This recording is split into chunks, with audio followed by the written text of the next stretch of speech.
cartoon characters start to get a little funny. You're talking about like the Disney characters start the rabbits. dragging on a butt and just like, they get seated, they need shaves, they start to hunch over. Yeah. I don't know. There's something about the character of the place that just doesn't, you can't change it.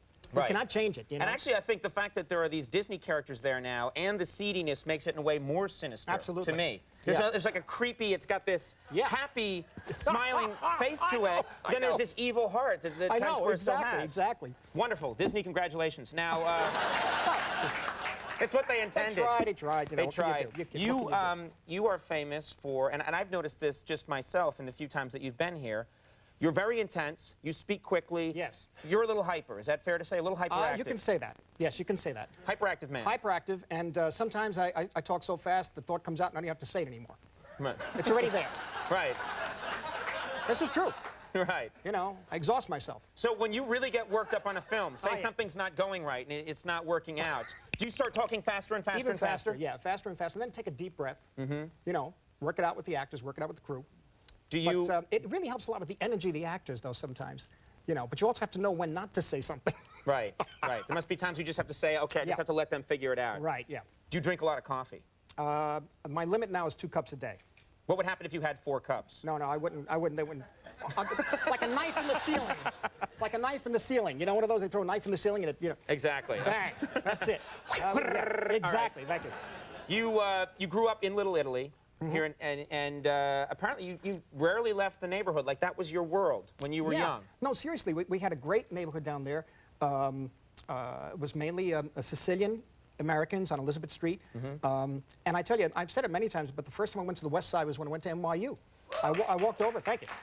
I walked over Houston Street for the first time west, and I went to register at NYU. And like, I'm not kidding. I mean, like I really saw blonde people. The first time you saw blondes?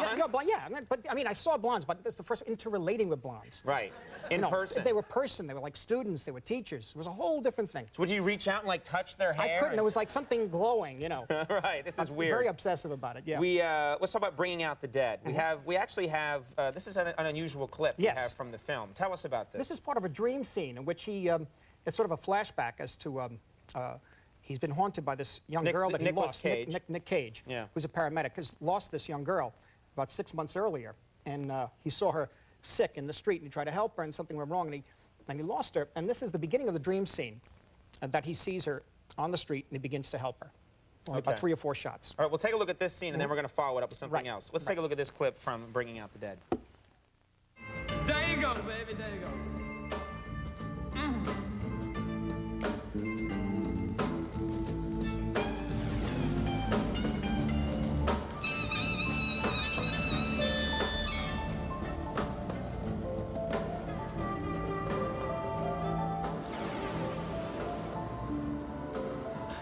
Now, there's a... No, it's a dream scene. It's a special thing about it, but you go ahead. Well, there's an eeriness to that scene that's hard to put your finger on, and that was intentional. How did you do that? Well, I said, you know, it's got to look a little different, but it has to seem, it shouldn't be obvious. So I thought that what I'd do is have the actors and the ambulance, everything going backwards. Have the actors act it backwards. And then shoot it them doing it backwards. Shoot it. So Nick and everybody are walking backwards. And when you shoot it with a reverse mag, and when you project it, it comes out forward. But there's something off. There's something not quite right. I think a lot of people have done this over the years. George Stevens in Shane, when Alan Ladd, who's like pure good in the film, and sees pure evil, played by Jack Palance, getting off his horse, dismounting, he shot him in reverse, getting on the horse. And you see, something's funny about that. Something is really, because the movements are subliminally unnatural. Unnatural. So now we'll show it again. You'll see. This is the way we actually shot it. This is actually how it was shot. Okay, let's take a look and just talk over what's happening here. This is Nick going backwards. Right. And this is the truck going backwards, I mean the ambulance. And this is the kid. Actually, this is actually how we began the shot. This is Nick seeing her going backwards. And she's walking backwards here.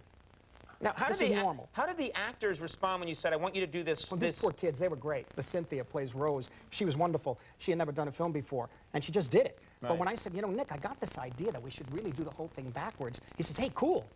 He thought that was great. He just said, let's do it. Let's do it. Did he think the whole movie? Yeah, right.